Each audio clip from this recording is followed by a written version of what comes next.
on Allflavasradio. Little song here done by Lenny Williams. Good evening. How are you all doing out there in All Flavors land? Yes, you've come to allflavasradio.com, and here in the studio today is Naturally Lily, and I'm Wimbo77. How are you doing, Naturally Lily? I'm good. Almost recovered from my whatever it was that I had. It wasn't corona, I had the test. Oh, good. You see, I'm still really perplexed about that whole situation, and now again, more or less, almost on the brink of another lockdown. But let's put it out there that it's not going to go that way, and that life can continue as normal, right? Let's hope so. So lots and lots to cover today, and I think the first subject that springs to mind is that social dilemma on Netflix. Yes, a couple of people hit me up and said, "Oh, you got to watch this," you know, and I was very taken aback. I'm not sure if you guys out there have seen Social Dilemma. Let us know. Please let us know, because I'd like your thoughts on it. And you can always call into the studio on 07895 134 713 to join in on the conversation. So, Social Dilemma. It was made in 2020. It was an American docu-drama, which was quite interesting. It was very interesting how they did it, actually. Yeah, I liked the whole way that they laid all that stuff out. And it was directed by Jeff Orlowski and written by Orlowski, David Coombs and Vicky Curtis.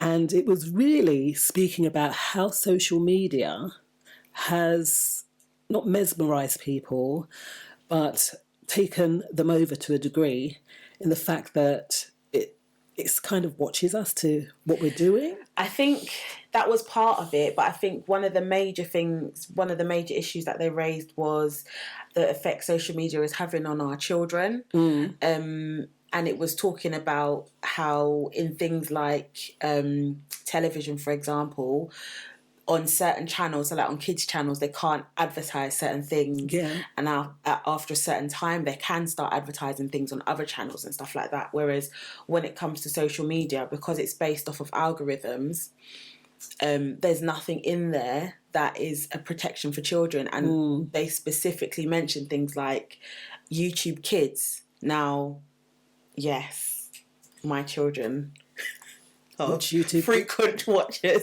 of YouTube Kids. Right. And I completely understood when they said that because you still get adverts on YouTube Kids. Right. And what for all of the... It's not for children. Like, it's not directed directly. It's not directed at the child. But even still as well, the content, so say they might start off on Sesame Street ABC, for example. Somehow they always end up back at a video you don't want them to watch. And I don't understand how that works. What kind of things are being advertised? For me, because my algorithm clearly says I'm into trading. There's a trading advert. Yeah, and this is a thing, because that was another thing that I got from it, was that how the algorithm works and what they try and manipulate you into doing is that they try and let you become a click junkie. So you're scrolling a lot. You're not really taking in any information, then you come to something that is of your interest to you. And then I do it all the time, so I'll see, I'm into public speaking and all that kind of stuff. So because of that, I'll get... lots of speakers coming up, or do your consultancy agency, coaching and all that kind of stuff. And I must say I do click a few times, but of late I have been kind of limiting my time on social media. Not just because of that social dilemma, but I've just, been limiting that time. I feel like you can't limit your time on social media. I think when you have to look at it in certain, with a certain kind of mindset, in the sense that some people have to be on social media because that's their job. That's what they use to do their work. And they didn't really cover that. There was just kind of like, oh, I've always got my Gmail open. I've always got this open. I've always got that open, which, there has to be a time when you switch off. But I think there was more importance placed on the ethical dilemma behind social media. Yeah. So like, if there is certain things that shouldn't come up on your feed, or things that are there to grab your attention, like the young boy that was on it was basically on it because something came up that grabbed his attention, and then it just kind of spiraled out of control. But it is because of what's being fed into your feed. Like when I first started on Instagram, for example, I used to follow a lot of hair and beauty, on my other profile, a lot of hair and beauty things. And then as time went on, I started seeing more fitness associated with hair and beauty. Not even with associated with hair and beauty, just like workouts would come out and things like that, because I may have Googled a gym or something, and then that's then fed into my a gym that I joined. Then all of a sudden started being an advert on my Instagram. Yeah, and then now I'm into trading. Now every other advert or every other subscription thing that comes up on Instagram, even my Facebook, and I'm never on Facebook, it's like something to do with trading. Because that's come a big thing as well, the whole trading thing. But what I found very interesting was the purpose that social media was made for. To unite people. Has become like a money-making industry, yes. And also just the manipulation, because that young boy, remember his mum said, if you go a week without watching social media, she'll fix his screen. And he went 3 days, didn't he? And then all the guys behind the scenes were saying, we've got to get his attention, And it was a girl in his class that flagged up with a love heart around it, and bang, he was back in it. And then the lead on to that was that he ended up in some... Yeah, but what was that thing? It was like a protest, wasn't it? Yeah. Because I think it's interesting that you mentioned it was created to unite people, when actually a lot of the things that get shared now is not things. They're not things that unite people. A lot of the protests and all this police violence and all of that stuff. Because my friend made a point to me about the police brutality. Oh, it's more visible now. No, it's more visible to a certain group of people now, because those are the people that, like this program was stating, that's who it's been directed at, because some people don't see that. Because The Guardian said it's a business model that alters the way we think, act and live our lives. It has us heading towards dystopia. And that's what happened to the boy. And that sister saw him in trouble. She got out to try and help him. And then she ended up in trouble for doing nothing wrong. Yeah. And is this the way that we're heading? Is it really AI intelligence? It's an addiction. All of that? Yeah, it is. It is a form of addiction. I see it in my children. Like every few minutes they want to go and pick up the phone or pick up the tablet. Mummy, can we put the TV on? And they want to watch YouTube on telly. So it's an addiction. But even for myself, I used to read a lot of books. I could read like 3 books in a week. I think that's a lot. And I started reading another book that I initially downloaded as an audiobook. Yeah. And I thought, I'm going to read this as an audiobook and whatever. And it was so hard to focus on the book without thinking about what's going on with my Insta, what's going on with my Snap, what's going on with my trading account. Wow. Like, I'm supposed to be focusing on reading this book, which is actually better for me because it's a self-development book. Yeah. But I couldn't focus because I was thinking about what was happening on my little machine. You get a lot of notifications. Your phone is always dinging. Yeah. And I noticed that, like, notification, this was one of the things that the creator said. I mean, that if you don't want to come off social media... Turn the notifications off, Turn the notifications off. And then that's one way that you're not getting distracted, because it is a distraction as well. You're meant to be at work. And look at that now. We are in the studio here, but we have WhatsApp up on the screens. Yeah. Like, you can be working and still have WhatsApp up, and not forgetting that it was Facebook that created this whole getting together thing. But now Facebook owns WhatsApp. Facebook owns Instagram. Right? So it is. Even with you saying that George Floyd, before... would have been affected by it because we'd have seen it in the news. But at the levels that things have blown out, you know, have gone to. But would we have seen it on the news? We've seen it on the news because someone's videoed it. Yeah, and posted it. And then it's gone viral. On social media. Yeah. But if that platform wasn't there, would we have seen it on the media? Because remember we spoke about a couple of weeks ago how the media feeds us what they want to feed us. Yeah. We wouldn't have seen these things on the news. But now things are really out of control in the sense of, like, yes, we wouldn't have more than likely not seen that on world news as it, you know. But also the fact of joining information during COVID. Yeah. All of the news and all the memes and all these things that were going around. What was true news? What was fake news? What was fake, yeah. You know, and there is just so much. It is a technological age and we need technology. I mean, to be able to even be broadcasting tonight is technological, right? Yeah. But it's so much so that it's actually overtaking people's lives. You know, like you said, you try to enjoy your book. I really did try and enjoy that book. You know? So I'm going to go to my bed and I'm going to read my book, and I just couldn't focus. It's really bad. It's really bad. It is about learning how to switch off, but then I guess as well, it's one of those things that it's mind over matter. Yeah, you can turn your notifications off, but are you still going to be going and checking your phone every 5 minutes? So it is as well. It's having that mental power to be able to say, do you know what? I'm not going to check my phone first thing in the morning. I'm going to have my routine, wake up, brush my teeth, drink my tea, have my shower, do my daily rituals, and then I'm going to check my notifications, whatever.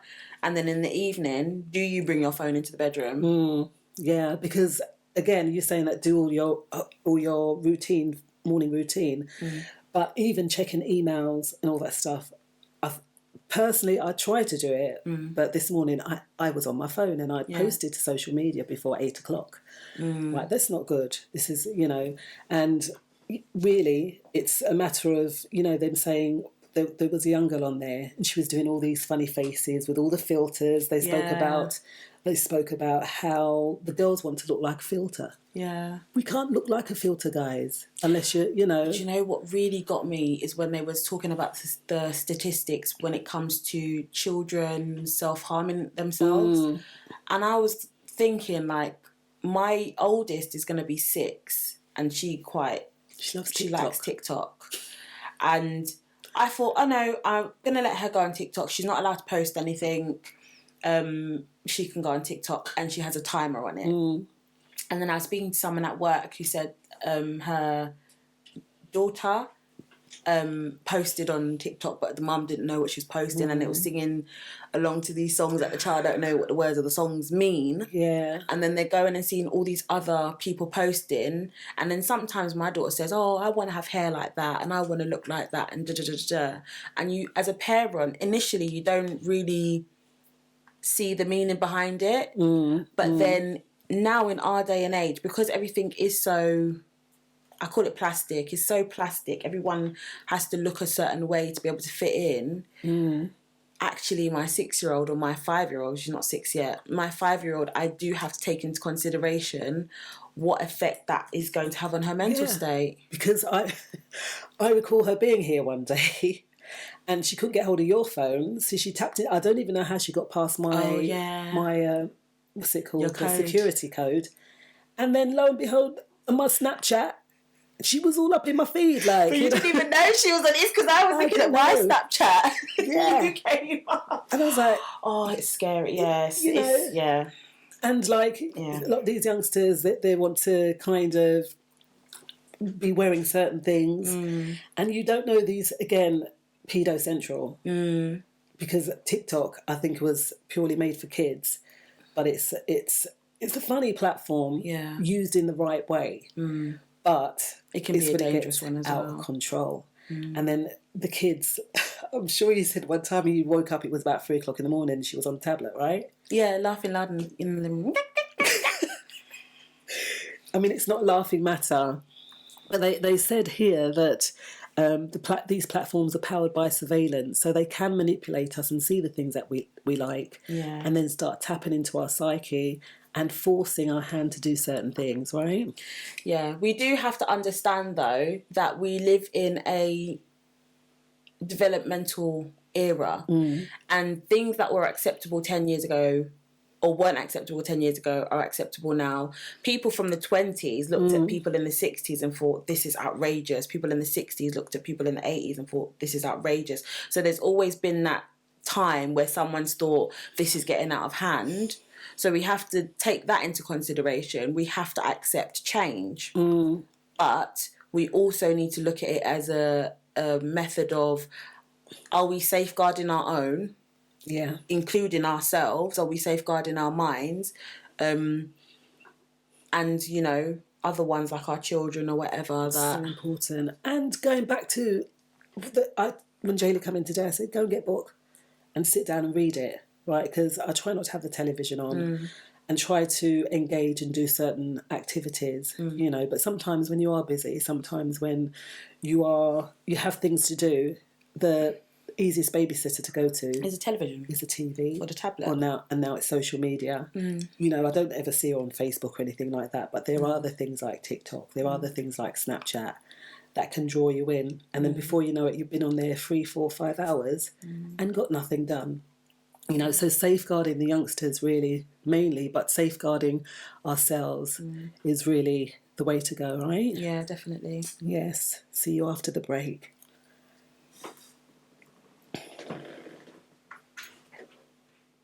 People's Station. Tune into the George Flavors Reggae Show. Wednesdays, 9 to 11 UK, 5 to 7 Eastern. Allflavasradio.com. Tell him Yves Lewis say so. To all quail lovers from around the world, come join DJ Nige for 2 hours of solid quail music right across the genres. Cadence music, zouk music, cordial music, lacomet, anything quail. It will be broadcast right here on All Flavors Radio with your host DJ Nige with a short year show, 8 p.m. to 10 p.m. GMT, each and every Saturday. See you there. You're listening to AllFlavasRadio.com. Catch DJ Laro on Sundays with the Caribbean Party, 12 to 2, and the Vibe Show, Tuesdays 8 till 10 on All Flavors Radio. AllFlavasRadio.com, the people's #1 station. Best music, the best presenters, the best station. Oh, hey baby, where you there with? Hey, we come through a lot of. Back online, hi there. We just have a call online. Hi, Natasha, it's Olivia here. Hi Olivia, how are you doing? I'm fine, how are you? Yes, I'm good, thank you. Great music. Thank you. I'm fine, thank you. Great music. I was going to say that I heard your piece on technology and how young children are obviously taken in. It's not. I guess it's not their fault really, because they're not as disciplined as adults. But even adults, some have a tendency to do or think negatively, like paranoia increases. I mean, especially around the COVID period. When there's lockdown, and there's a lot of people who are paranoid about this, that, the other, and as he mentioned that fake news was going around, and it was just feeding into people's fears. So I don't know how do you stop yourself? I guess you just have to maybe turn the volume down and forget about your phone. I think a lot of the time as well, because people are going in, maybe social media. I mean, it's not so social because there is a screen in between you and the people that are on the other side. It's, you know, when you go in there for likes, for instance, if a young girl goes in there, she's had no likes on her picture, she'll start looking at herself in a different way. It's also a dopamine. When you see good things, it raises the dopamine levels in the body. And this is why I think a lot of people are addicted. This is why lots of women are taking off more clothes probably to get more likes raise those dopamine levels. You know, it really is a deep, deep fountain. And again, with the AI and the manipulation of people, you know, but I think you phoned in just during the music, but the technology is needed, but how do we control it? How do we regulate it? Yes. Exactly. How do we regulate it? How do we discipline ourselves? Yes. And the thing is that we're supposed to. I guess when we were working, you're not allowed to use your phones. Because obviously that was something that when mobile phones first came out, everyone were on the phones, and so offices you're not allowed to use it other than your private time. The other thing. I don't do social media. I do WhatsApp. Okay. But still, Facebook. I've never been on Facebook. I don't do Facebook and other things. It's like I've only recently done. I think it was tweeting. Yes. Okay. Yeah. So I've kept my Twitter. Yes. So, see, it's quite an up name, isn't it? Twitter. Yeah. It's quite an up name. I've kept myself away from certain things because I know that it's going to eat into my time, and I've I think done it on purpose. But that's a personal thing. But do you think, Olivia, that even though you're not on Twitter, you're not on Instagram, but you are on WhatsApp? And again, that is another social media platform. It is run by the Facebook group, so they too, through that, can log and see what we're actually doing as well. Yes, and I think recently my phone has been turned off. Okay. But I don't know, somehow because I wanted to get the photos, like sometimes you take photos, and I don't usually take photos from my phone. I have a proper camera, and I think I had to take some photos because I didn't have a scanner, so I had to sync my camera and my computer. And my phone is usually the volume is always turned down. It's always turned off.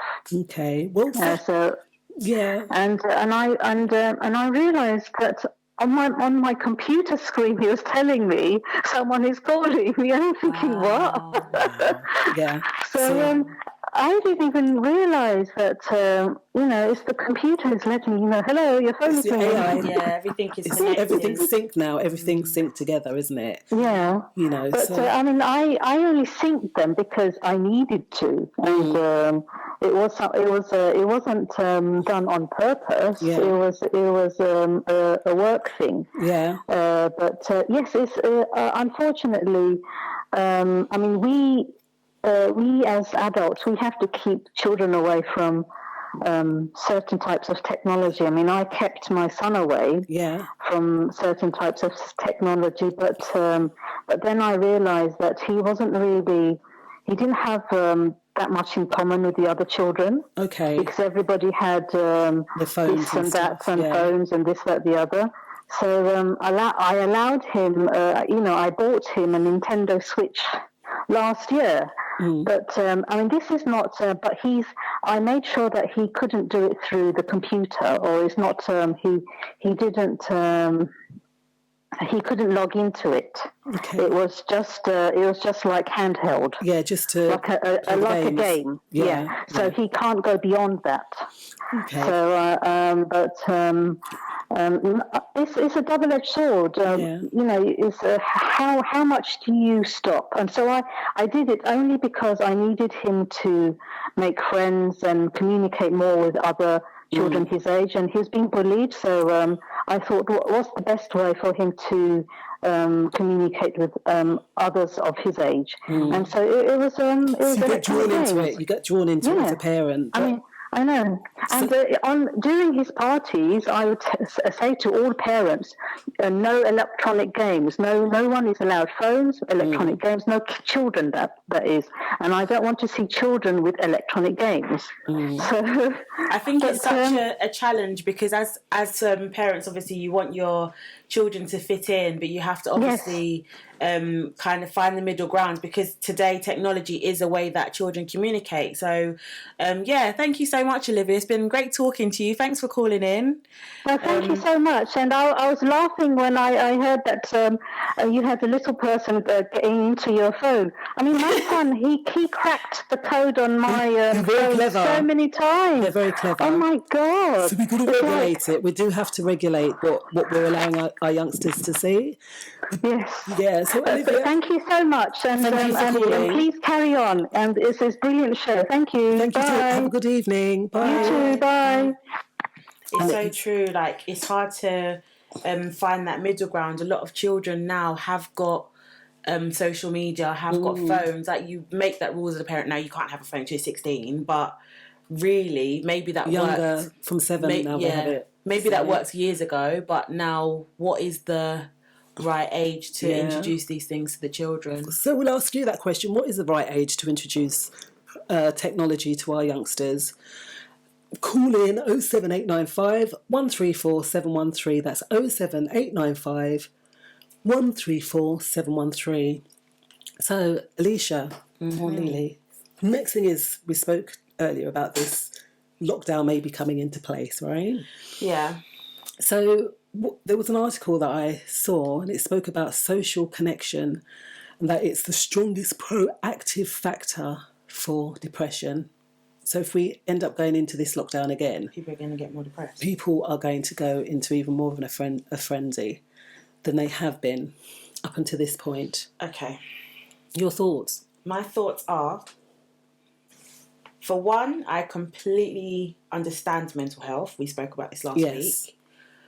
But I feel like as a nation in this country, we find it very hard to follow the rules. Okay. And I feel like that's what's pushed us in the direction that we're going in. And I think because certain people wanted to reboost the economy or whatever, they made decisions too quickly, too early, too prematurely.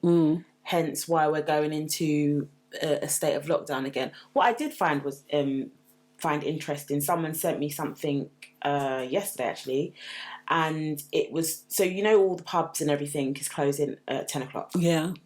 Someone sent me something that said Parliament bars are exempt from the 10 p.m. curfew. Really? That's quite interesting. Yeah, but then it was a bit, we spoke about something, the 6-person rule, but then 30 people could go out if they were going hunting. Well, apparently they're scrapping that. Right, but, you know, so you can go and kill someone, but only 6 people that are standard people can get together. You know, so it's one law for one and one law for another.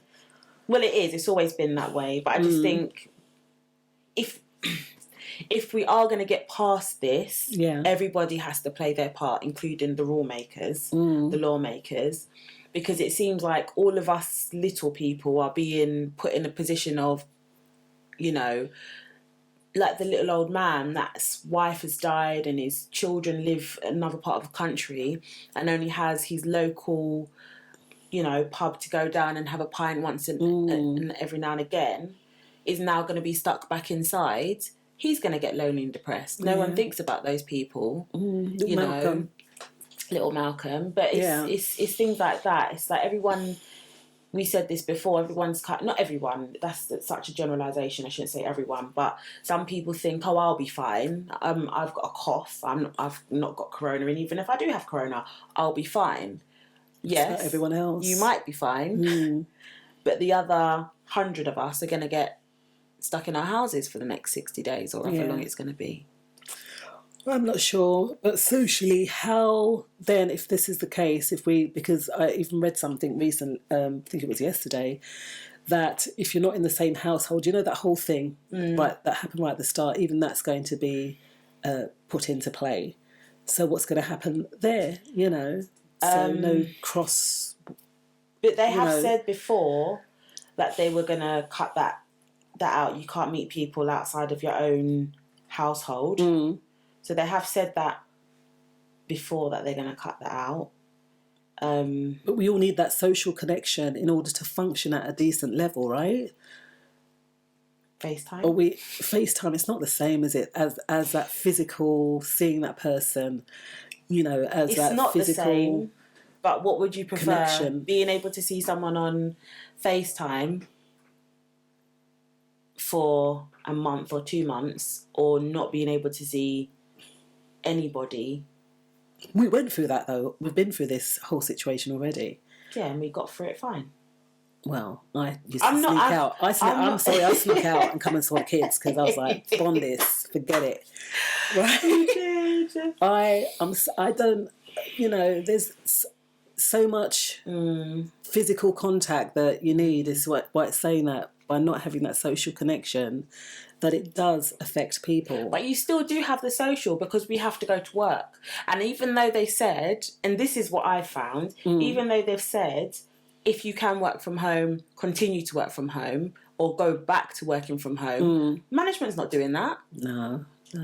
Management's not saying, it's fine, they've said you can work from home, go back. It shook everything and up, work didn't from it? home. Yeah. It's not going to happen. So some people still have the social aspect of work, which is one point that they did make when they said... but is that social? It's just your colleagues. No, it is social. Do you get on with your colleagues? Like, it really is social. Does it add to your mental health, that? I think it does. When I came back from mat leave the first time, and even the second time when I come back from mat leave in my new job, that couple of hours just around adults made a difference. Okay. It did make a difference. Regardless of whether you like your colleagues or not. But I think it's just for that mental break from your home environment. Yeah. Because being stuck in house was hard as well, wasn't it? Yeah, it was. Although everything was in good ship shape and fancy fashion, we're climbing the walls after a certain amount of time. Yeah. So I don't know. What do you think out there, listeners? What are your points and your views on being that social connection? Do we need to be socially in someone's presence to be connected, or does it work by social, on phone or WhatsApp or FaceTime? Exactly. So they can see what you're doing. It's so it's a lot. It's a lot. Let us know. 07895 134 713. So that's social connection. What are your thoughts on that? So I don't know. Another thing I do think? I think there's a lot of scaremongering that's going on at the same time. But I did hear something, was it yesterday? Where they said that, no, it was today, that we've officially reached over 1 million deaths in relation to corona.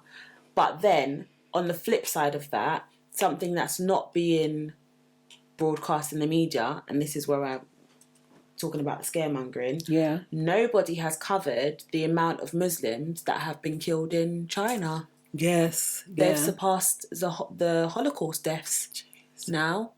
And that's what makes me sometimes think, are we being force-fed this information about COVID-19 to kind of distract us from whatever else is happening? There's a lot going on. Or are they happening at the same time, but it's just they need to choose which one's going to make more, which one's going to affect people more, which one's going to make people a bit more compliant, that kind of thing.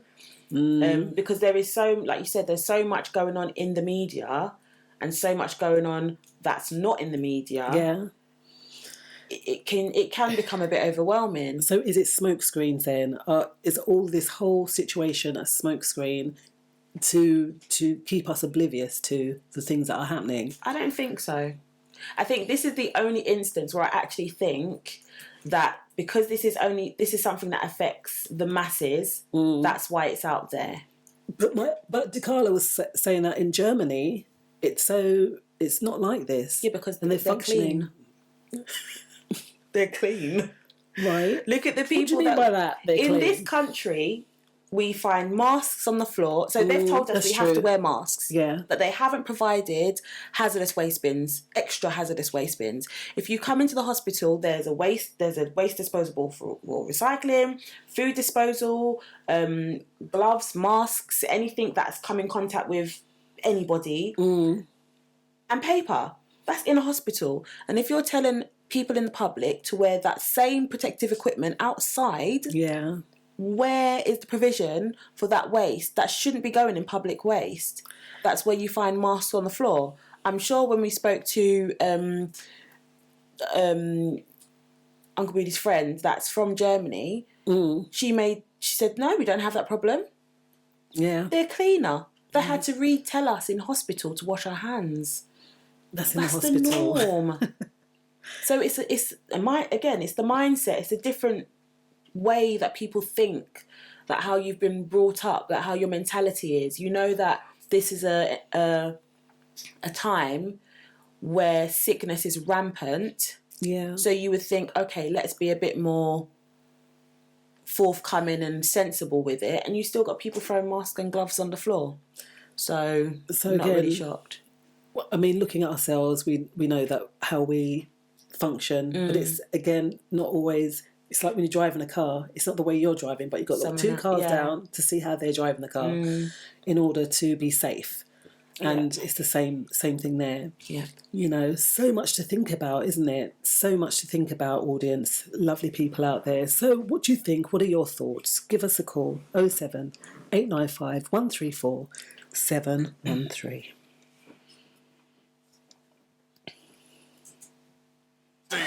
Tune into the George Flavors Reggae Show, Wednesdays 9 to 11 UK, 5 to 7 Eastern, allflavasradio.com.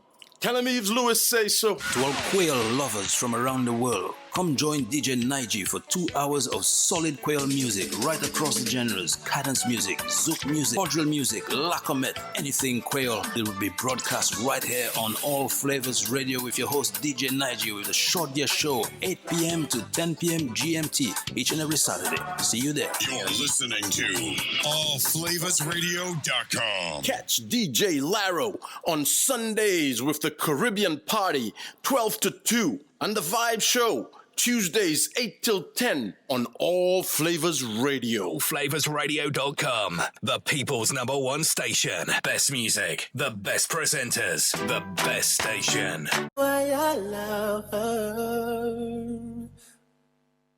her. Shouting out to Bev out there, yes, Miss Independent indeed. Okay, and Mel too, online on WhatsApp. So yes, the discussion so far has been a social dilemma. Mm-hmm. And you know, there's another side to that, because there's always 2 sides to a coin. Yeah. Right? And why at this time do they feel it necessary to highlight these issues to people? That's the first thing. Because I think that people are becoming so engrossed in it that they're worried about what can potentially happen. Okay, yeah. So, you know, 2 sides to every single coin, right? But we've got some questions here to throw out to you all out there. So does the way that he or she treats you, does that show how they feel about you? That's one question. Yeah. All right. Does the way that they treat you show the way that they feel about you? Okay. And also, is there stigma? No, not that one. Should DNA testing be mandatory at birth? Now, come and join us in the chat room and tell us what you think. Should DNA testing be mandatory at birth? And does the way he, she treats you show the way that they feel about you? What are your thoughts on those? First question, does the way he treats you? I think no. Okay. I think there's 2 sides to the coin. And the first side of the coin is there's a scripture that says that a man must treat his wife how he treats himself, love his wife as he loves himself. Yeah. What if that man does not love himself? How, if he's got issues with himself in you know, his confidence, or just he has a lot of self-hate, how is he then going to be able to show love to that person? That doesn't mean he hates that person. He doesn't hate her, or he may be showing, oh, I love this woman so much, and buys her loads of gifts and da-da-da-da-da. But actually, he physically doesn't Is it emotionally detached? Yeah. Yeah. So there's that side of the coin, or there's the other side of the coin where... Yeah. The way that he shows you that he feels about you is the way that he feels about you, or she feels about you. You know, and not really, if that's the case, what do you do in that situation? Obviously, if we don't love ourselves, because it starts with loving ourselves first, right? Yeah. Before expecting love from anybody else. Yeah. But if you know deep down, yeah, that's the way that he treats you shows how he feels about you. Because, like you said, he could be buying you flowers, he could be whining and dining you, and beating you behind closed doors. Yeah, exactly. You know, but does that mean he loves you? He beats me because he loves me. You know, some women, I know it's actually not fine. Some women feel that it is a way. He loves me so much that this is how he treats me. Wow. It's that self-love and not being disrespected. Not allowing that disrespect, but then what if she doesn't, or he doesn't know any better? Because a lot of women, we say she. What if she gets beaten? But it happens to men as well. Yeah, it does. It does. I remember watching this film once. It was a while ago, and the wife was actually abusing her husband. And when he told people, they wouldn't believe him. They'd laugh at him. They'd literally laugh at him and say, you know, he had a mark on his face. Where'd you get that whole Sylvia beat me? And they'd laugh, oh, man up, you know, do this, whatever. And, yeah, literally, he was being abused by his wife, and it was only nearer the end when she threw him through a window. Oh, my goodness. That he was believed by the police. Because he's a man. We've spoken about this. I think we spoke about it last week with Anthony. Yeah, we were going to raise this issue on another show, because I think that it is a topic that needs to be a topic just on its own. Yeah. When it comes to the stigma behind how men are treated in comparison to how women are treated with those kind of issues, mental health and DV and stuff like that. But yeah, I think, because even to go into the second question, should DNA testing be mandatory at birth? I feel like that's also a one-sided issue. You know, I think that that can cause a lot of distrust within a relationship. I personally don't agree with it. I think, why are you DNA testing? You should have confidence in that person to think that they haven't, you know, stepped out on you or whatever. But also, if there is that distrust there, then what can you do? If you don't trust someone, how can you even maintain anything? It's very hard to maintain something if you don't trust someone. And I remember you telling me that story about the guy that he split up with his wife and they went.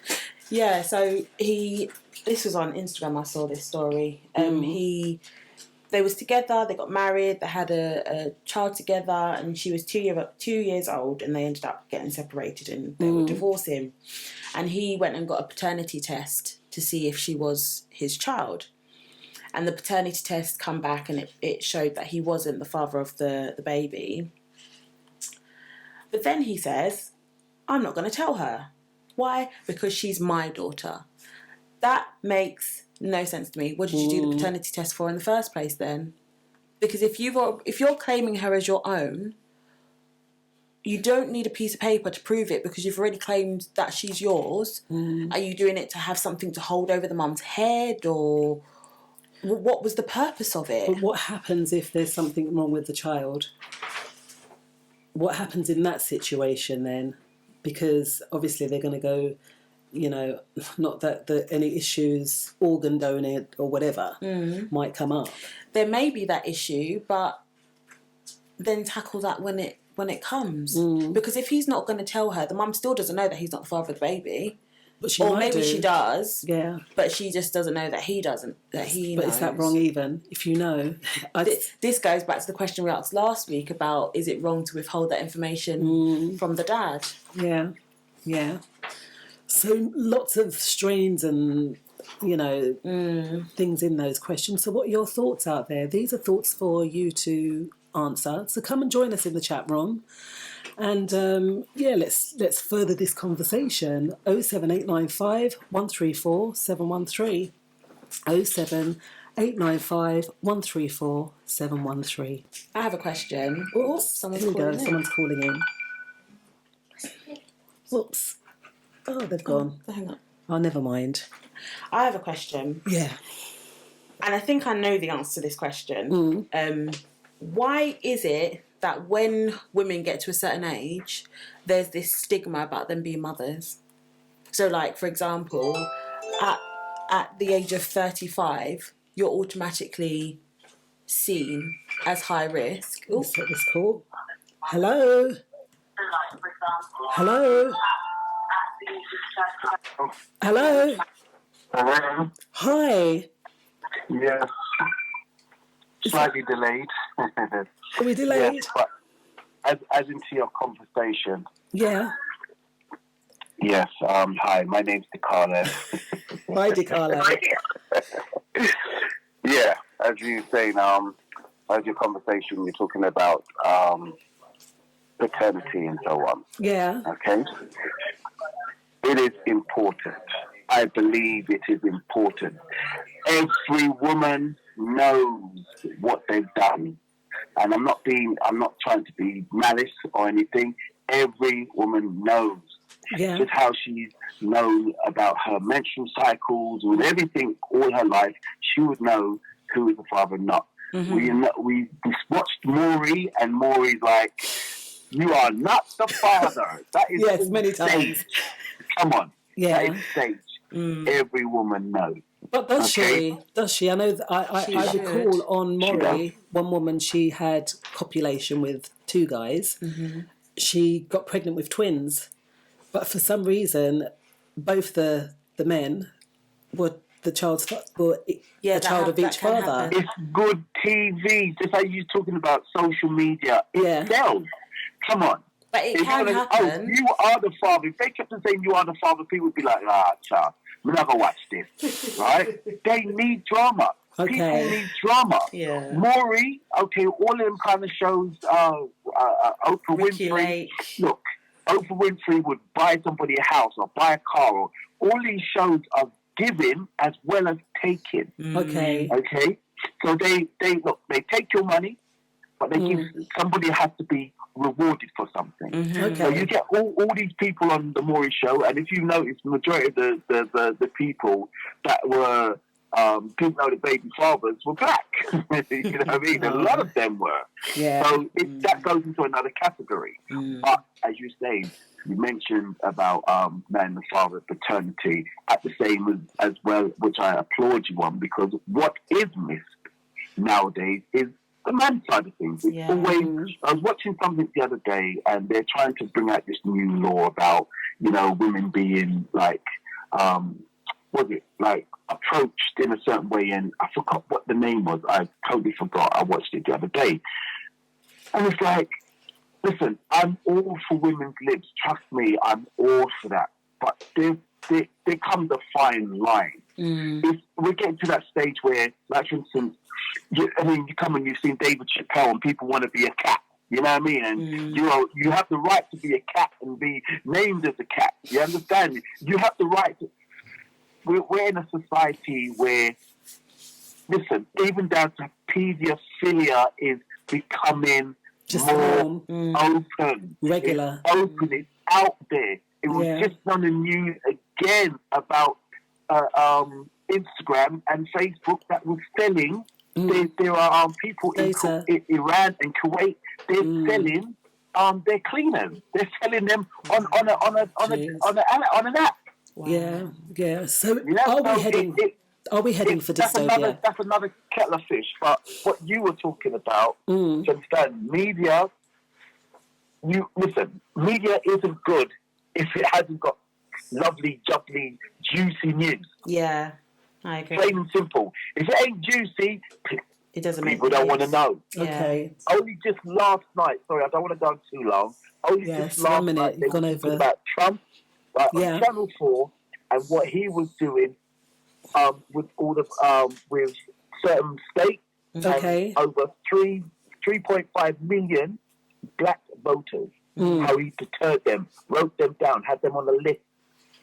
So it's all social media. It's all about conspiracy. You mentioned about, I don't want to go too much into the pandemic.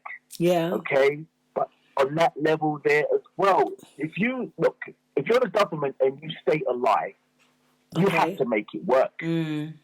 Wow. You have to make it work. Okay? There's people out there, because you think about it, okay, if this wasn't Boris, if Boris didn't get in, would we be in a pandemic now?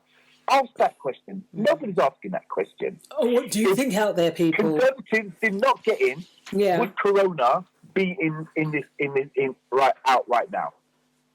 Because if you notice, as soon as Boris has come in, right, and as soon as what's in him, Mr. Tweeter, Mr. Trump, okay, as soon as those type of people, it's like a chess game.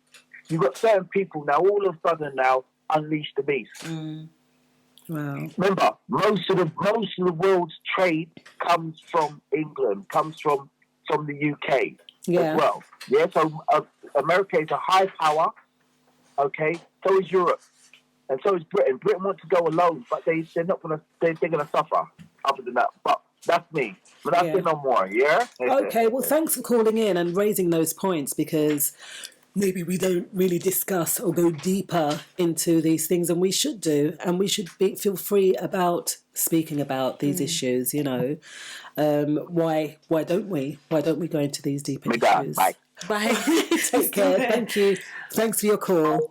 Why don't we go deeper into the issues? Is that your question, or is that I'm just rhetorical question for us to think about, really. Did you have something to say on that? I think there's a fine line between what's accepted to talk about and then what is too far to talk about. Because even in these times, freedom of speech has really been culled, hasn't it? It does not exist. I don't think it exists. If freedom of speech existed, you would be able to say certain things out loud, which I will not say out loud, but you'd be able to say certain things out loud and not be penalised for your opinion. Yeah, and someone sent me a survey today, actually, and it was about a woman, and her manager was being racist. She called them out. Okay, we got another call coming in. 1 minute. Hello. Hello, good evening. Hi, Anthony. How are you doing? I am wonderful. Wonderful. That's very good. What's your point, my dear? Oh, you know what? I've actually forgotten your question. Well, there were quite a few. There were a few. There was one on DNA testing. There was also one on does the way that he treats you show how he feels about you? There was one. Yeah. Or there was one on social dilemma. Oh, social dilemma, social dilemma will take forever to fix that one. Yeah.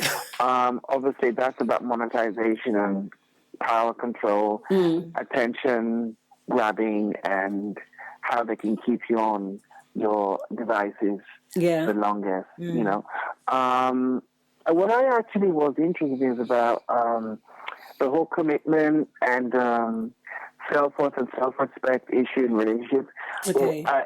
What I would just say is that I was watching Whitney Houston today, and it just brought it home to me in the song of George Benson, Greatest Love of All. Like, learning to love yourself is the greatest love of all. It really is. You cannot give what you don't have. Yes. And if you don't have self-worth, I just finished watching a new series. Well, it's not. I don't know. I've just seen it. I saw first episode, Too Hot to Handle, on Netflix. Okay, I've seen it. Where they had a bunch of hotties together on a wonderful island, and these guys thought they'll be having fun all through until the plot twist was that there's no sex and no self-gratification and no touching. You know, it was, and they put them through challenges, and if they abstain, they win $100,000. And every time somebody kisses, they lose like $3,000. If they have sex, they lose like 20 and things like that. You know, so it was very interesting. So I was just trying to say, and in that program, there were girls who later become okay to understand that, you know, they respect their noni and nobody is taking advantage of it because they know their worth. Absolutely. So, that is what it is, that you cannot give what you don't have, and you only become what you know. Okay. You know, if you've never been shown what love is, or but can you learn that raised yourself? with Can you learn self-love. love, even though you may not have been shown it, because you might crave that, and then you'd be able to give, like, well, you've not been shown it, but there must be somewhere in us that has that love. Yeah, I think so. We must be able to learn it. If it's not in the family home, then there might be someone else that's has substituted for the love that we didn't get at home. You know? Yeah, overcompensation from like daddy issues and all that stuff, and toxic masculinity. You know, I think as also society tends to misinform youth. Like when I listen to records, I hear kids talking about love, but they talk about sex and lust. You know, and promiscuity, and they think that's love, and I think that's another problem. We have miseducated our younger generations, and there's no chivalry, there's no like dating, courting. You know, everything is instant. You know, you just want self-gratification, everything. Yeah. So I think those are probably the problems where when people go out into the world, is it millennials? Okay, that's the new terminology. I always get confused with that. Like, you know, kids born from the 90s, say 98, 2000, they probably never used typewriters or even know what a home telephone is if it doesn't swipe left, you know. You know, there are lots of things that we actually probably know what dial-up internet is, you know. So, you know, we have to wait for ages before we get a dial-up and get on the internet and wait maybe like for 2 minutes before we can click to the next page. So I think things have changed, and kids now have just gotten everything so easy, being educated through bad celebrity role models and Celebrity Love Island and all that, you know, bad TV.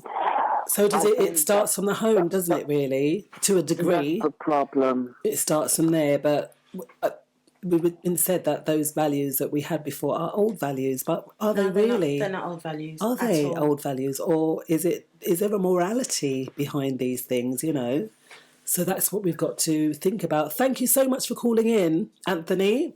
You're welcome. Have a wonderful day. You have a wonderful day too, Anthony. Love you guys. Take care. Bye. Bye. So yeah, it's just. I think Anthony mentioned things like Love Island and shows like that, and I think they are the reason why the younger generation don't know what love is. There's this things are supposed to happen overnight. 3 days and people are falling in love. And it's not even overnight. You meet someone in a club, like I've seen on films, they've met right in the club there, and they find a beauty somewhere, that's you know. not love, is it? Like, of course it's not. Look at the relationships of back in the day. Like, we know, for example, we talk about little Malcolm. He's an older guy. He was 87 last week. Shout out to Malcolm. Hi, Malcolm. And he met his wife when he was quite young, and he's still so. Like, when you hear him talk about her, you hear the love when he talks about her. Yeah. And then you see other examples of older people that, oh, yes, we met when we were 18. You know, they got married when they were 18. Yeah. And that was it. Like, things like divorce and divorce court, paternity court, every type of court. It was if we have an issue, we fix it. You're vexed, I'm vexed, go to sleep, we'll wake up and we'll love each other in the morning. Yeah, but you said the other day, I know what I said the other day. Don't go to bed in an exasperated state. I know. But I mean, do you know what I mean? Like, those relationships were built solid. Even I know some people who have been in arranged marriages, and I didn't know my husband before we got married, but they've been together for 20, 30, 40 years. Yeah. And now people think, oh, I met him on Tinder. You met him on Tinder? Well, it's the one that you said the other day about she'd split up with her fellow a month and she'd met someone else after that time. On my app. Yeah. I love that app so much. And she, but then that raises the question, how, because men do it, I think, they break up with the woman yesterday and today they're with someone else and that relationship seems to work. But if a woman does that, they broke up with their man 2-3 months ago and now they want to move on. But it's like, but you just broke up with your man. Like, don't you need time to heal? No. why can't I move on as quick as a man can move on? So there's always stigmas either way. Yeah, we'll have to combat that in another show, won't we? Love has many, many topics, I think. It does. Love has many, many topics. Just even, what is it? What is love is a vast array of ideas and thoughts, isn't it? Yeah. You know, but hold that thought. Let's see. We don't know. The People's Station. If you're in your car and a child ran out in front of you right now, could you stop? Think. Slow down. Have you ever wondered what therapy is and even considered using a therapist? Here on All Flavors Radio, we're inviting you to listen to some therapeutic approaches which you may find useful. Join me, Darnell, for a taste of therapy on All Flavors Radio on Thursdays, 10 p.m. GMT with DJ Caddy. Club Zouk mashup session with Ninja Man Lloyd. Thursdays 8 to 10, Saturdays 2 to 4, Sundays 10 to midnight. Zouk mashup session on allflavorsradio.com. Anuale! Tune into the George Flavors Reggae Show. Wednesdays 9 to 11 UK, 5 to 7 Eastern. Allflavorsradio.com. Tell him Yves Lewis say so. To all quail lovers from around the world, come join DJ Nige for 2 hours of solid quail music right across the genres. Cadence music, zouk music, cordial music, lacomet, anything quail. It will be broadcast right here on All Flavors Radio with your host DJ Nige with a short year show, 8 p.m. to 10 p.m. GMT each and every Saturday. See you there. You're listening to allflavorsradio.com. Catch DJ Laro on Sundays with the Caribbean Party, 12 to 2, and the Vibe Show, Tuesdays 8 till 10 on All Flavors Radio. Allflavorsradio.com, the people's #1 station. Best music, the best presenters, the best station. Tony don't call no more, no, not at all, no more. Maybe there's something wrong with his phone, or maybe it's morning and the thrill is gone. And I'm not sure if I'm still respected, and I'm not in a rush to feel rejected. Not by Tony. Tony don't care no more. He doesn't want me there no more. I just wanna know what I did wrong. Damn, this will make a real good song. And I don't have these nights too often. I wish you could take my mind off them. But I really like Tony. And he wasn't just some regular guy. Tony's actually the other night. Oh, why? I could have been in love by now if it wasn't for Tony. Ooh, I could have been in love by now if it wasn't for Tony. They don't speak no more. It's almost been a week, oh no. My time, it goes so fast. But I still refuse to call his ass. I remember the way that I reacted, and today's even more attractive. But I really miss Tony. Then Tony called me one day. He said that he just called to say hey. And it wasn't until he called me back that I realized I needed more than that. I'm a lot wiser and a little older. Hey baby, it was nice to know ya. Goodbye Tony. Still he wasn't just some regular guy. Tony's actually the other night. Oh why? Could have been in love by now if it wasn't for Tony.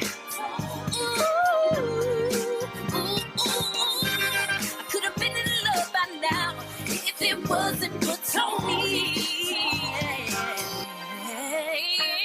I won't go yesterday no more. Now I'm feeling free. I'm feeling free. Today, tomorrow told me what it said. That's where I should be. That's where I should be. So I'm moving. I'm going. Can't wait forever. I'm going. I'm leaving. I miss you, baby. Still he wasn't just a regular guy. Tony's actually the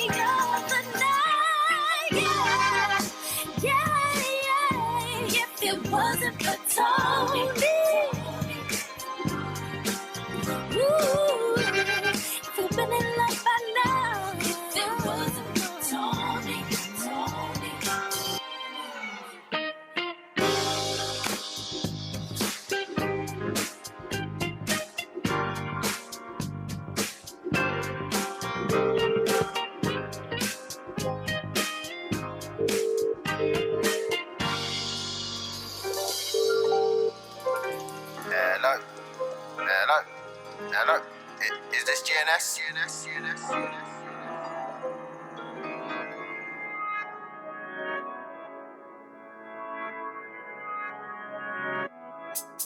Yeah.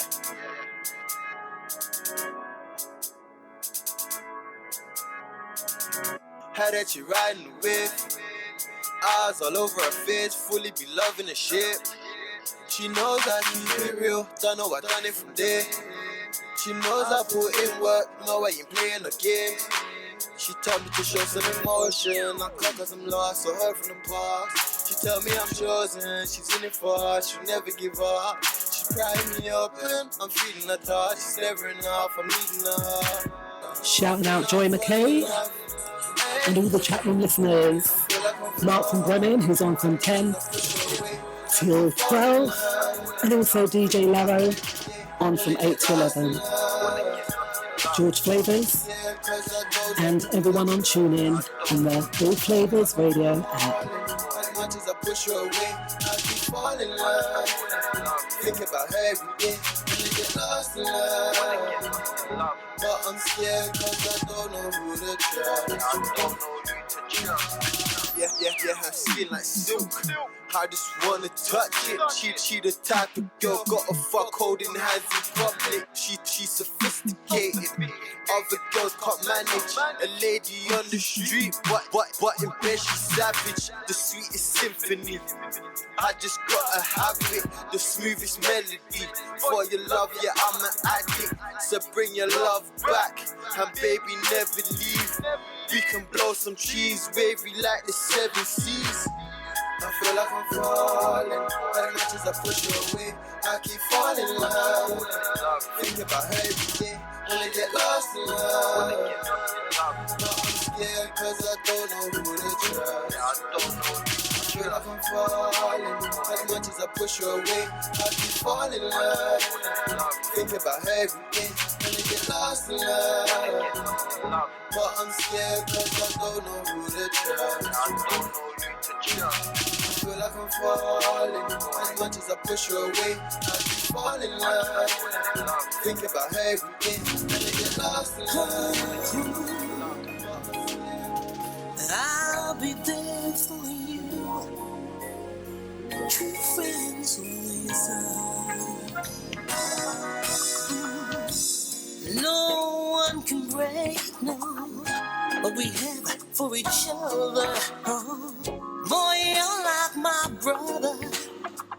I'll always be there, cause I love you. Oh,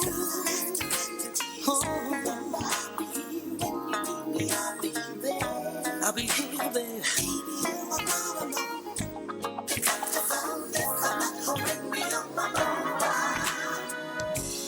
I'll be there.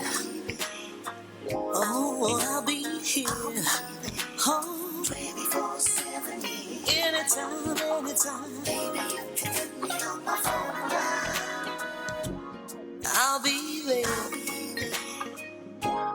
I'll be there. 24/7. Anytime. Baby, you can hit me on my phone. Lovers who come into our world never understand the bond we have. But when you hurt, I feel hurt too. Brother, when you cry, my heart cries too. Oh yeah, I'll be there. Anytime. I'll be there. Oh, I'll be there. Oh. Sweet sounds of Teresa Jones. I'll be there. Oh, I'll be there, baby, for you. 24/7. Anytime. Baby, you can hit me on my phone.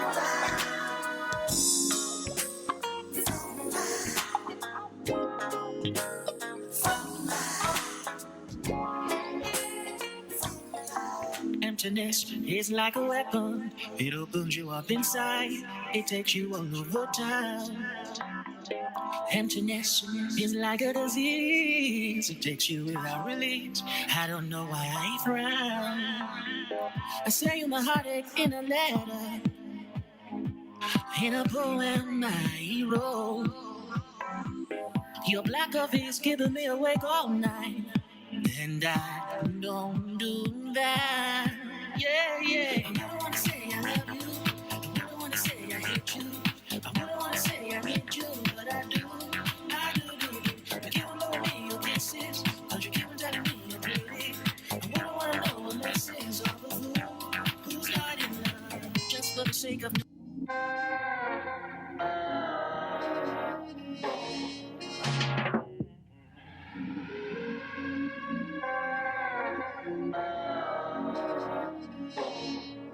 Come surf my wave, got drip like ocean. Third eye open, loud pipe roll. Reflect when smoking, remember the days I own shit. Nowadays, nothing but progress. Create, level, mix, focus. Compress, delay, then process. Master them, I heal them, my like Hotep. Mine on goals, sidestep those who I'm whole, shoot them down like vulture. If it ain't money we talking, that's time wasted. I just want work. I don't want waiting, I just want perks. Don't go church, so I don't sing praises. Man, just lay my verse. Let the vocals work. Collect all the earnings and lay it. Patience. Don't know it's all about patience. It's all about the patience. Taking my time. Never in a rush. Keep it on a high. Patience. See me grinding for my freedom. Too many lies and I see them. Man will say he's your day one till the day comes. Was a cheap and I don't believe him. I just stay in my zone. Stay on my J's and my J's. Open my third eye, spectrum clear. Can't take my spirit away. On top like it's bird time. Emphasis on my third time. Second and first on my firm grind. Can't lose like I'm cheating. Go hard for this whole time. And even then, I know I'll go far like zone 5. Catch me on my own vibe. Chat with BL. Oh yes, sounds of Black Lotus there, featuring DiCarlo, and also Anthony Everest played earlier, as well as Teresa J, all live and unsigned artists that are based here in the UK. You're going to be hearing a lot more from these guys on the station, and you know that this is a station that features live and unsigned artists. So if you are a live and unsigned artist out there, please feel free to contact us on allflavasradio.com, and surely we can hit you up with some great, with some airplay and getting you out there in the public domain. Also shouting out to George Flavors in the chat room, Joy McKay, Mark Philogene, who is on from 10 till 12 tonight, and DJ Laro from 8 till 10. And all the other All Flavors Radio DJs. Okay, so Alicia, the time really always goes so fast when we're in here, doesn't it? It really does. Does. I just thought, going on from what we was talking about earlier about men loving themselves and you having to love yourself before you can know what love is. There was something interesting that you mentioned about the vocabulary that one uses. Yeah. What was that about?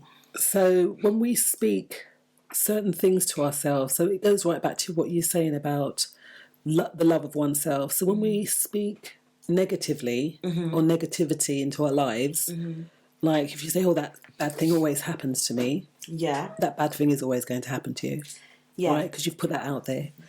Whereas when you speak positivity into your life, I love myself. I look in the mirror and tell myself I love myself. Yeah. I say I am love. I say I am beautiful. Right?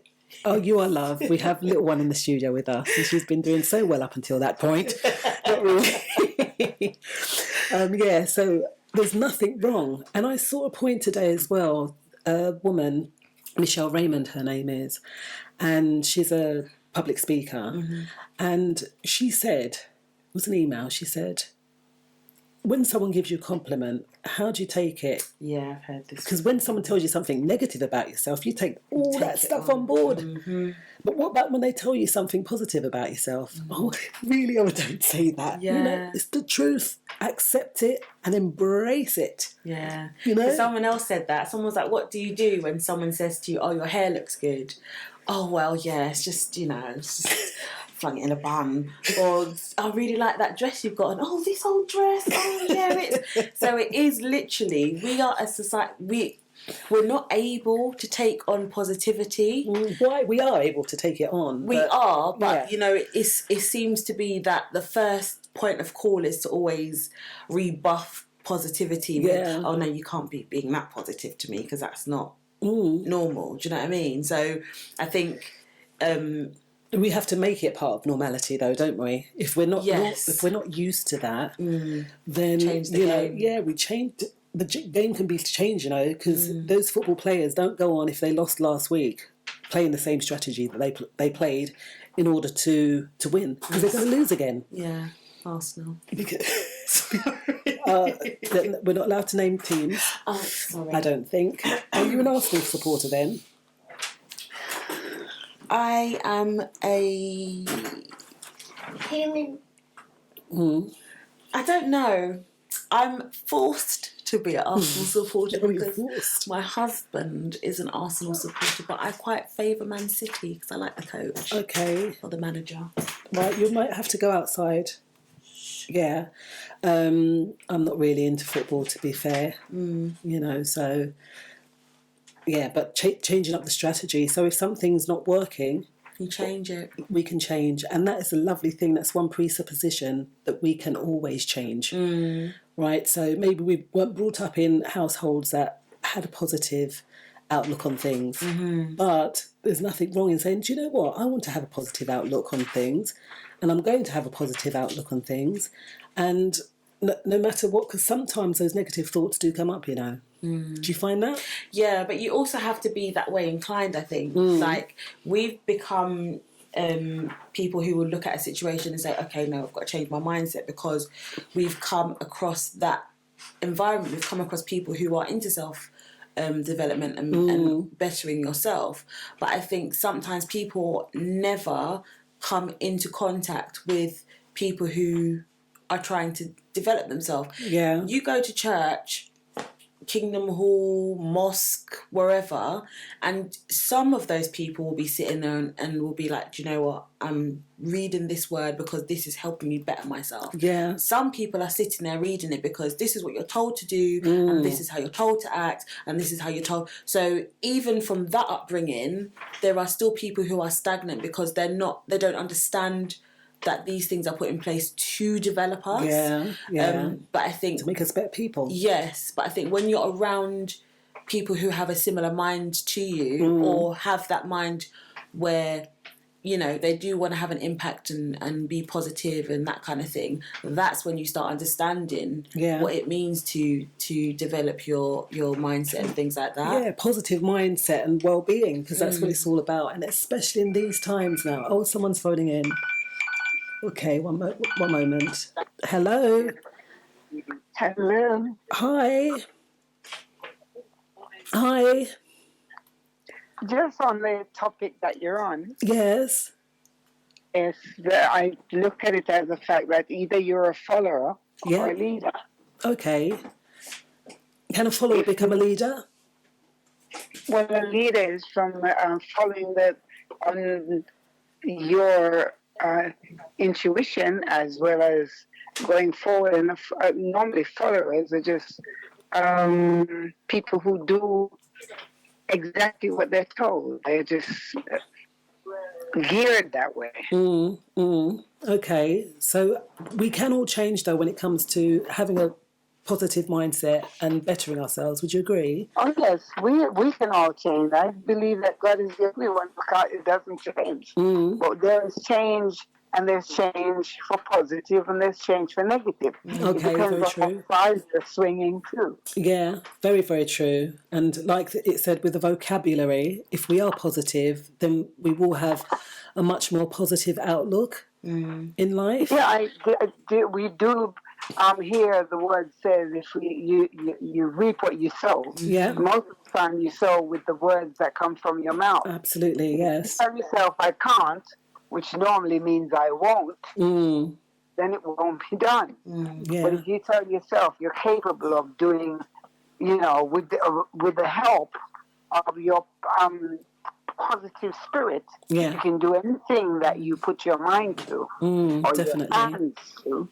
Then you will succeed. But if you've already spoken to yourself, telling yourself negatively that I can't do this, then you won't. You failed before you started, haven't you, really? Exactly. When you think of that. Thank you, thanks. And it's Mum. You right, Mum? Yes, I'm good. I'm good. Lovely to hear your voice. Continue to have a positive show. You have a good day. Good night. Night. Speak to you later. Bye. Bye, Nana. It's funny that you, Nana said about when you say I can, you will. When I was writing my report, my dissertation, throughout my first draft, there was a lot of would. Okay. I would have done this, I would have done that, I would have done this. And the feedback I got from my supervisor was, it sounds very negative. Right. And then when I reworded it into I will, because it's a dissertation or report is something that is something you want to change, it's an implemented change you want to make in whatever practice you're doing. By you saying would, you've already defeated yourself. You're saying, oh, COVID-19 happened and it's never going to get done now. But by you saying I will, you're putting in place the intent. So even though we've got this, thing situation that's kind of put us back, you still going to potentially put this plan into place. Yeah. And after rewording it, and then I gave my second draft in, she said it sounded a lot more positive. And it's amazing how one word in 10,000 words makes such a difference to the outcome of that document. Do you know what I mean? You saying I can't climb up that rope in the gym. But have you tried it? Exactly. And even if you try once, it's just like riding a bike. You can't. A lot of youngsters, they have stabilizers initially, and then they get stable. A lot of things people aren't able to do things the first time over. You get the geniuses that can, but those are few and far between. So everything good takes time, And when do you get to that point where you start saying, I can't do it? Because even when a child is born, they are a blank canvas. Can't speak any languages until they learn them. Yeah. They can't walk, they are not able to, they are not able to do those things. At that time, But they learn to crawl, learn to walk, learn to run, learn to talk. They never turn around and say, no, can't do it. I can't talk. No. They try, and you see them, they get, with the wobbly feet, fall back down again. Wobbly feet, fall back down, and after time, but because they've fallen down, they don't sit there and say, wow, I can't do it. No, they keep on trying till they get it right. And then lo and behold, they're running around and pulling all the ornaments and everything off the side of the shelf. That is just it. And likewise with us. Another thing that we can say to ourselves is, I am. I am. But not your job, not the job that you do. I am health. Speak these things into, I am wealth, speak these things into our lives. All right, but in a positive way, because the article that I saw they said that when people use low vocabulary or negative emotion words, that they tended to have a lower vocabulary. So, sorry, we're really finishing up the show now, so I can't answer that call.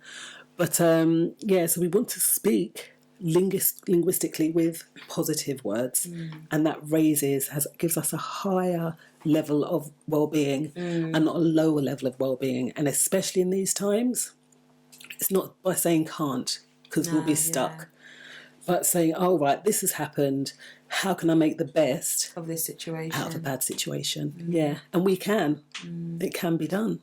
It's very true. You said this on a show before, something like a tree, it grows from something that's died. A seed is something that's dried out from what was alive before, and you replant that seed, and then it becomes something beautiful, like a willow tree. I think willow trees are beautiful, and it will become something big like that. So you have to understand that everything starts from the smallest point. From darkness. Or from, who was it? Lots of inventors. Take the light, for instance. There was no light in the house. They used candles, but they needed something better. But he must have thought long and hard about that. Whoever made the light. They say it's Edison. Wasn't Edison, was it? No, he took the idea from someone else, but apparently he failed 1,000 times. Exactly. And it wasn't until the 1,001 that he became successful. There you go. Like the baby getting up and trying to walk. How many attempts does it take to achieve something? And it's in every single one of us as well. It is in all of us, you know, but it's just how we approach the situation, right? Definitely. It's how we approach it. So going into the metaphysical quantum laws, I'm going to look down here and see, we've almost finished them because there are 12, you know, and they're really amazing. This one here, I think the law of rhythm harmonised with high energy meditation.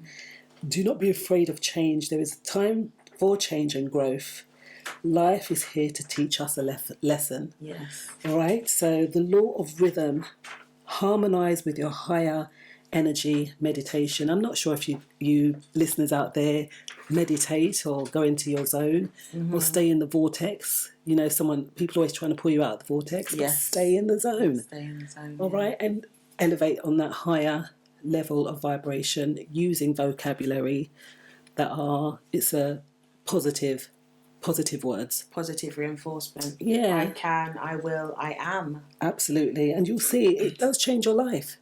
It really does. Because you're not out there being glum and blue and sad and mixed up. Yeah. You're really elevating or operating at a different level. What are your thoughts out there? Think about that one and we'll tackle that one next week. We were actually meant to speak about no white saviour, gratuitous saviours this week, weren't we? We did say that we'd speak about that last week, but we have come very close to the end of the show and we're keeping it light. So we're going to just say a shout out to everyone listening. Thank you for joining us tonight. Naturally Lily, and I'm Wimbo, George Flavors, Mark Philogene from Bremen, and Norbert from Castries, and everyone else on TuneIn, and also Blessed from Hayes, Guest 318, Guest 529, Guest 539, Guest 7 from Kleiner Grasberg, I think that's Germany, Guest 840, Guest 937, Guest 978, and everyone listening on Instagram as well. We did go live tonight on Instagram, and thank you all so much for your company. And we are on every Tuesday, 6 to 8. After me tonight will be DJ Laro. He's going to be on from 8 till 10. And then Mark Philogene from 10 till 12. But you can catch all of our DJs 7 days a week, playing a variety of music and also speaking on very important topics as well. Yeah, so any last thoughts, Lily? No, just keep the positivity going. We ended on that, what was it, statement, the universal statement of rhythm. So to keep your rhythms high and your vibrations high, just keep going with that positive self-talk. I am, I am, I am. Yes, and you are beautiful. You're awesome. Thanks for tuning in. And we'll see y'all on the other side.